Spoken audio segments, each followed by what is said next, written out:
বিশিষ্ট সাংবাদিক, লেখক ও গবেষক মরহুম মোহাম্মদ আলতাফ হোসেনের রুহের মাগফিরাত কামনায় পিরোজপুরে অনুষ্ঠিত হয়েছে দোয়া ও স্মরণ সভা। জাতীয় সাংবাদিক সংস্থা পিরোজপুর জেলা শাখার উদ্যোগে আয়োজিত এই সভায় বক্তারা তার আদর্শ ও অবদানকে নতুন প্রজন্মের জন্য অনুকরণীয় বলে উল্লেখ করেন। মঙ্গলবার বিকেলে শহরের সিআই পাড়া সড়কের অস্থায়ী কার্যালয়ে অনুষ্ঠিত হয় জাতীয় সাংবাদিক সংস্থা পিরোজপুর জেলা শাখার আয়োজনে দোয়া ও স্মরণ সভা।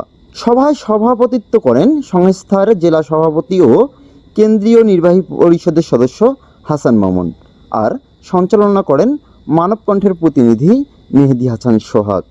এ সময় বক্তারা বলেন, মরহুম আলতাফ হোসেন ছিলেন নির্ভীক, আদর্শনিষ্ঠ ও দেশপ্রেমিক সাংবাদিক। তার উদ্যোগে প্রতিষ্ঠিত জাতীয় সাংবাদিক সংস্থা সাংবাদিকদের অধিকার রক্ষায় গুরুত্বপূর্ণ ভূমিকা রেখে চলেছে।